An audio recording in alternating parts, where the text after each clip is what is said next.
চাৰিওফালে কেৱল কাপোৰে কাপোৰ, বাট পিন্ধিবলৈ নাই এটা কাপোৰ। ক'ৰবালৈ যাবৰ টাইমত আপোনালোকৰ এনেকুৱা হৈছেনে?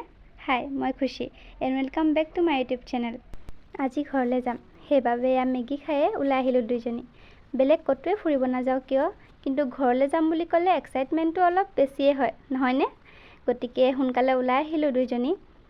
সৰুতে যেতিয়া অকল ঘৰত সোমাই আছিলোঁ আৰু বাহঁত দূৰৈত পঢ়িবলৈ গৈছিল, তেতিয়া ভাবিছিলোঁ তাই কিমান ঘূৰি ফুৰিব পায়, কিমান চাগে ফূৰ্তি কৰে। কিন্তু এতিয়া যেতিয়া মই ওলাই আহিলোঁ, এতিয়া বুজিছোঁ ঘৰত থকাৰ সময়খিনিয়েচোন ভাল আছিল। বাৰু, সকলো সময়টো একেই নাথাকে, বৰ্তমানক একচেপ্ট কৰি আগুৱাই যোৱাটোৱেতো জীৱন, নে কি কয়? বাৰু, এয়া আহি মই শ্ৰীপানী পালোঁ আৰু শ্ৰীপানীৰ পৰা ভাইটিয়ে নিবলৈ আহিলে।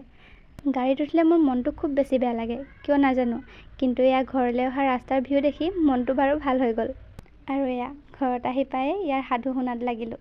বাৰু, আজিলৈ আহিছোঁ, অন্য এটা মিনি ভ্লগ লৈ আকৌ পুনৰ লগ পাম। বাই।